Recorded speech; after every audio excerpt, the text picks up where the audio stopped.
je suis heureux de participer aujourd'hui à la cérémonie organisée par le Forum Initiative Simon, jeune frère Pape Amar, qui en est le président. Nous sommes venus parler des nouveaux paradigmes.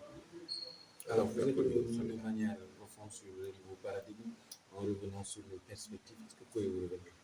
Ce qu'on a dit aujourd'hui, c'est que la perspective de découverte du pétrole et du gaz au Sénégal offre à notre pays des opportunités extrêmement importantes au moment où, dans la vision 2050 qui a été présentée comme référentiel des politiques publiques, on parle de souveraineté. L'idée est comment faire pour d'abord évaluer ce qui a été fait, le nouveau paradigme environnemental et institutionnel qui a été créé après les importantes découvertes de pétrole et de gaz, notamment le code pétrolier qui a été promulgué, l'Institut national de formation, donc l'INPC, mais aussi la loi sur le partage des revenus, l'adhésion à l'ITIE pour des questions de transparence, le code pétrolier, le code gazier, le code de l'électricité. Comment nous devons faire aujourd'hui, justement, pour aider en tant que think tank à une réflexion globale qui permette de capitaliser sur ces énormes opportunités économiques et permettre à notre pays d'en tirer le maximum, notamment à travers le contenu local, mais aussi par un processus d'industrialisation et de transformation, et ce qui donc permettrait de créer évidemment des emplois attendus pour notre jeunesse, mais aussi des effets économiques induits pour le développement de notre pays. Vous êtes revenu sur cette nécessité de continuer les explorations. J'ai insisté en effet sur l'impérative nécessité de continuer l'exploration pétrolière, de renforcer et de dynamiser la promotion du bassin sédimentaire. C'est un bassin qui a déjà produit, donc où la roche-mère existe. C'est clair que c'est un potentiel réel. Nous avons un bassin fortement sous-exploré. Il est de 230 000 km², donc un peu plus grand que la superficie même de notre pays. Et donc aujourd'hui, nous avons ces découvertes-là et nous avons un nouveau code pétrolier, nous avons une stabilité politique reconnue. Et donc, il va falloir regarder ce code pétrolier, pourquoi il ne donne pas tous les fruits attendus depuis qu'il a été révisé. Regarder l'environnement international, les enjeux de l'heure, la géopolitique mondiale, et aussi faire en sorte que, justement, l'exploration, en tout cas, puisse continuer pour que non seulement le secteur privé national, comme le prévoit le code pétrolier, mais aussi toutes les lois qui ont été faites sur le sujet, mais aussi les compagnies pétrolières internationales reviennent et continuent cette exploration. Parce que les seules productions de Sangomar, de GTA et demain de Yakar Teranga ne permettront pas, en tout cas, d'asseoir une politique de l'industrie pétrolière et gazière sur des décennies, voire des décennies, l'autre chose, c'est des centaines, en tout cas plus de 100 ans. Il va nous falloir d'autres découvertes et nous savons que le potentiel existe. Nous savons aussi que les atouts sont de notre côté. Ce qu'il faut, c'est davantage aider la promotion du pays à se développer et donc Petrosen, qui a été bâti en tout cas pour ça, puisse davantage s'engager comme l'ont fait les autres compagnies Petronas, pour parler d'une compagnie similaire, mais aussi la Sonatrach en Algérie. Petrosen devra être quelque chose. Monsieur Bou, on est revenu sur le lion et le papillon dans votre développement. Vous êtes revenu sur les retombées qu'il y a par rapport au secteur pétrolier. Vous êtes revenu sur des créations par rapport au caoutchouc, communal, etc., etc. Aujourd'hui, le référentiel 2050 revient sur cette ambition de l'État du Sénégal de procéder à une industrialisation. N'est-ce pas une corrélation? C'est ça, c'est pertinent, c'est une corrélation effectivement de ce qui est annoncé. Le souverainisme économique, ce n'est pas autre chose, c'est donc la transformation des ressources naturelles, non seulement sénégalaises, mais aussi facteurs d'intégration régionale, les ressources de la sous-région, la transition énergétique de tous ces pays de la sous-région à travers les instruments que j'ai montrés tout à l'heure, le réseau gazier du Sénégal d'abord, mais aussi le gazoduc Nigeria-Maroc, le West African Power Pool, qui est l'interconnexion des réseaux électriques des pays de la sous-région. Le gaz sénégalais devra permettre de produire beaucoup d'énergie. Le gaz des autres pays aussi, du Ghana, un peu du Nigeria, partagée à travers ce réseau et que nos gouvernants, tels que cette pensée, puissent donc, puisque nous sommes capables de produire les conditions pour que la transformation de ces ressources, qui sont nos ressources, qui étaient exportées en Europe, en Asie, surtout du fait du coût de l'énergie, cette problématique étant réglée, que l'on puisse désormais transformer nos ressources ici, en Afrique, le faire en Sierra Leone, ou le faire en Mauritanie, au Mali aussi, mais aussi la bauxite en Guinée, le faire au Sénégal aussi. Le phosphate sénégalais, le phosphate de la sous-région, nous devons être en capacité de produire assez d'énergie et donc dans une synergie sous-régionale pour faire en sorte que les productions se fassent ici, que notre jeunesse ait de l'emploi, qu'il y ait de la richesse, qu'il y ait de la valeur ajoutée sur ce produit.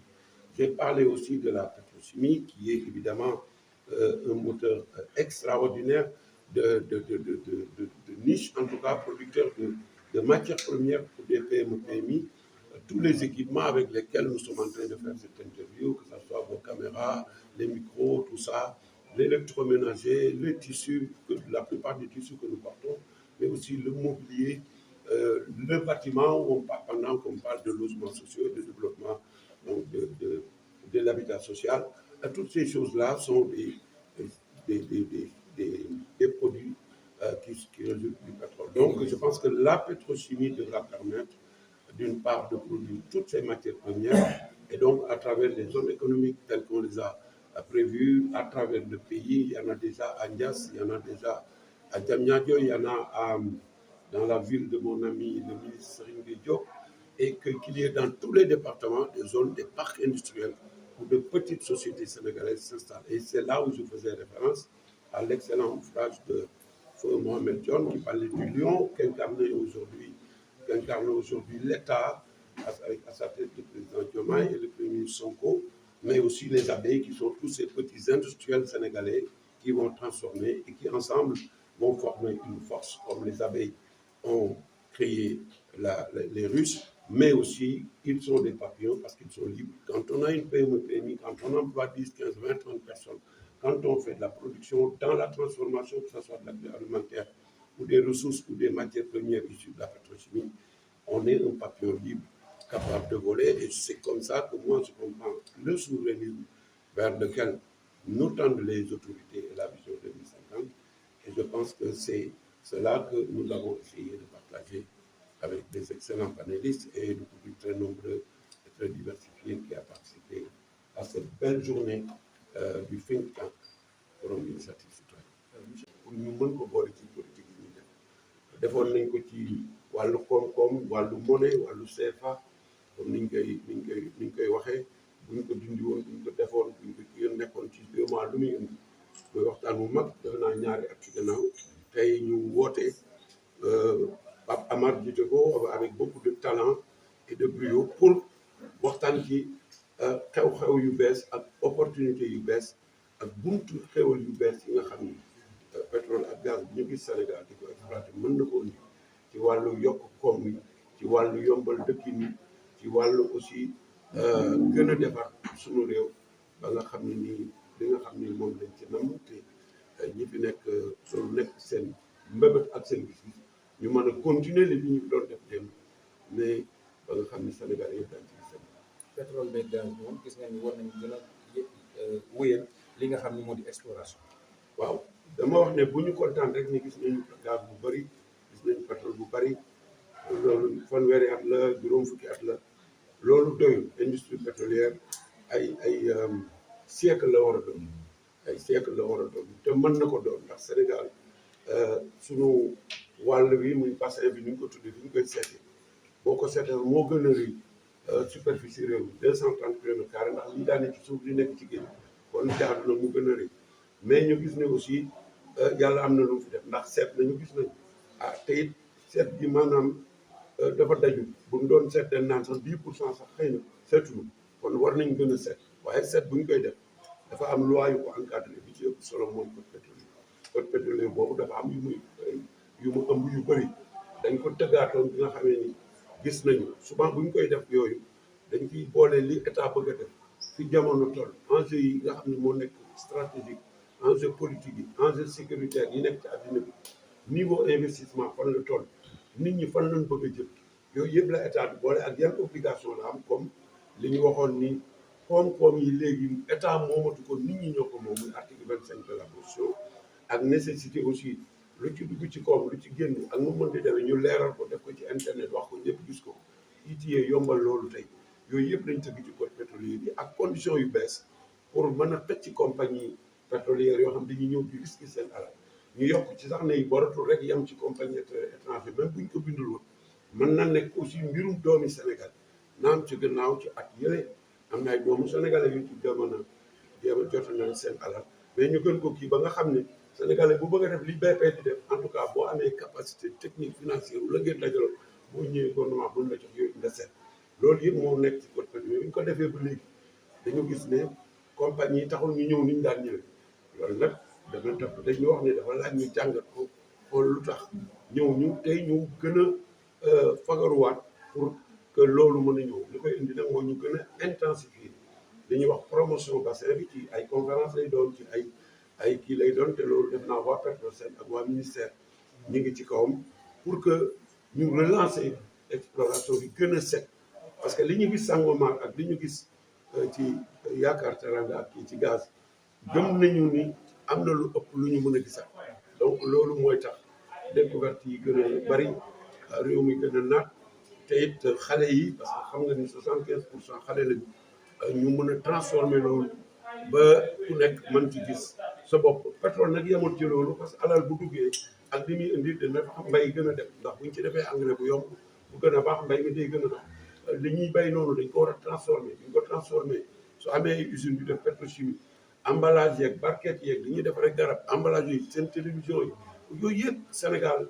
war na ko mën a defaral boppam loolu la ñuy wax ni di tubaab bi wax niche maanaam lëlu société yu ndawaan yu bëri la mën a jur ba nga xam ne nii kenn ku nekk di nga ci mën a gis sa bopp te loolu rek moo mën a régler problématique emploi bi et effectivement loolu ànd na ak transfert de compétence maanaam nit ñi ñu tàggat leen jàngal leen nu ñu liggéeyee ba kenn ku nekk wàlloo nga yëngu nga. Bon, je suis avec Fatou Benda Sarr, Pape Amar, président du Forum Initiative Citoyenne. Alors, Amar, pourquoi il était important pour vous d'organiser cette rencontre internationale pour parler des nouveaux paradigmes dans le secteur du gaz et du pétrole? Mais c'est le rôle normal d'un think tank. Parce qu'aujourd'hui, nous voulons réfléchir sur les problématiques qui ont suscité beaucoup de passion au Sénégal, entre 2019 et maintenant. Mais je pense qu'aujourd'hui, le Sénégal ouvre de nouvelles perspectives. C'est pour ça qu'on a parlé de nouveaux paradigmes. Et aujourd'hui, le panel d'experts qu'on a réussi à rassembler nous donne de l'espoir, comme quoi le Sénégal peut faire partie de la cour des grands dans les prochaines décennies. Et aujourd'hui aussi, moi j'ai l'espoir que la jeunesse sénégalaise devrait pouvoir trouver des opportunités de développement et de croissance et aspirer à un meilleur bien-être. Et c'est pour ça que j'ai beaucoup aspiré à apprécier le fait que les Sénégalais de la diaspora soient présents avec nous aujourd'hui pour dire qu'ils sont prêts à jouer leur partition pour le développement du pays. Alors vous êtes vous avez tenu compte de l'aspect juridique par rapport au code des investissements et au code pétrolier. Et pourquoi? Oui, on a fait venir un expert qui travaille sur les aspects juridiques, Maître Mohamed Kébé, parce que on a un défi.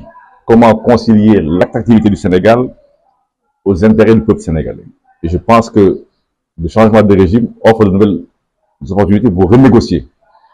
Mais renégocier, oui, mais comment y aller? Il faut y aller ensemble. Je pense que les Sénégalais aujourd'hui sont prêts à montrer qu'il y a intérêt à revoir certaines clauses, mais aller prudemment pour éviter d'envoyer des signaux assez négatifs par rapport à la destination Sénégal. Et je pense que les autorités sont conscients. C'est pour ça qu'il y a un comité qui a été créé. Et nous, aujourd'hui, en tant que think tank, on joue notre rôle d'impulsion. Si vous regardez notre logo, c'est des Sénégalais qui poussent la pirogue pour aller chercher des opportunités. Et je pense que c'est pas à nos jeunes d'aller vers l'océan. Il appartient aux décideurs politiques de leur offrir de l'espoir et leur montrer, et même nous aujourd'hui en tant que think tank, qu'il est possible de réussir au Sénégal. Il y a une nouvelle dynamique par rapport à l'industrialisation. Oui, le grand Serigne tout à l'heure nous a expliqué que la pétrochimie, les opportunités dérivées du pétrole et du gaz offrent de réelles possibilités pour le Sénégal. Mais nous, aujourd'hui, en tant que think tank, on doit alerter sur les risques par rapport à certains secteurs. Il y a eu le cas de Fortesa, le puits de Fortesa. Les pêcheurs se posent des questions, il faut les rassurer. Bon, les agriculteurs disent qu'il y a des opportunités par rapport à l'engrais, mais c'est le rôle du think tank d'impulser la réflexion et de chercher des solutions innovantes pour le Sénégal. Par rapport à ces solutions, quelles sont vos attentes? En tout cas, faire une belle moisson au sortir de ces journées. Nous avons 6 panélistes, 4 discutants qui sont là. Nous avions invité 125 personnes, nous avons reçu presque 90 qui sont présents. Je pense que le taux de retour et de présence des acteurs nous rassure. Et maintenant, c'est le défi du reporting et le mettre à la disposition des autorités sénégalaises que nous avons invités. Mais je pense qu'aujourd'hui, c'est une belle démarche par rapport à une action citoyenne. Je veux que les citoyens sénégalais jouent leur partition et ont leur mot à dire dans le développement du pays. Me féliciter de cette activité du Forum Initiative Citoyenne du Sénégal. Cette activité, cet événement discute des nouveaux paradigmes du secteur énergétique, en particulier le pétrole et le gaz au Sénégal. Je crois que c'est une initiative extrêmement importante. J'en félicite son président, Bapama. En réalité, quand vous écoutez les spécialistes, les experts parler de ces problématiques-là, vous vous rendez compte de l'importance qu'il y a à approfondir véritablement l'implication des populations, de la jeunesse, en particulier la jeunesse. Ils sont nombreux ici, les jeunes, qui étudient les questions liées au pétrole, au gaz, aux énergies d'une façon générale. Évidemment, la dame, il y a une dame, Aïda Mbaye, qui a fait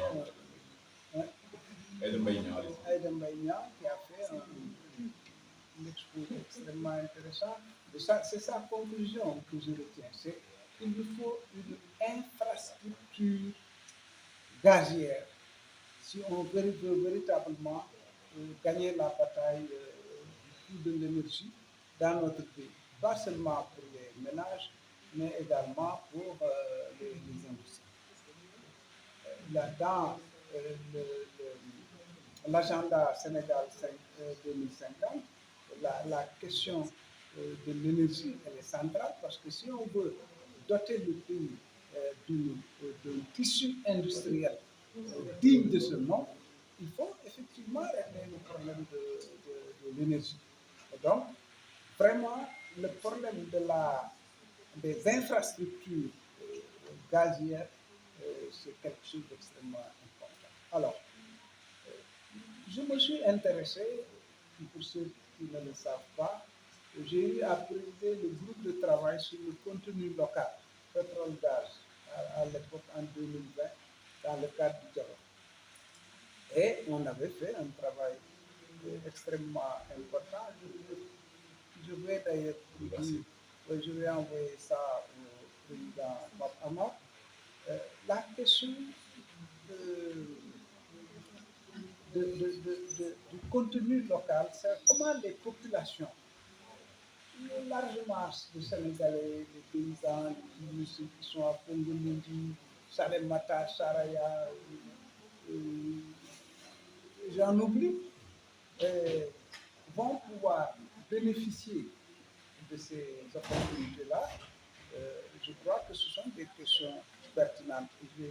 On avait à l'époque soulevé le problème de la haute autorité. Vous savez, actuellement, c'est le COS Pétrogaz qui est, aux dernières informations, logé à la présidence de la République. Nous, on avait proposé une haute autorité indépendante chargée de cela, mais vraiment orientée contenu local pour que les populations puissent en profiter. Donc, c'est de tout cela qui est en train d'être discuté. Le docteur Pactué a fait un excellent exposé, Serigne et le juriste. Mohamed Kébé. Donc, moi, ce que j'aurais peut-être souhaité, si c'était possible, que ce genre de rencontres puisse être organisé dans les 14 régions, les 14 capitales régionales, pour que, au fond, les Sénégalais commencent à s'imprégner de ces questions. Voilà.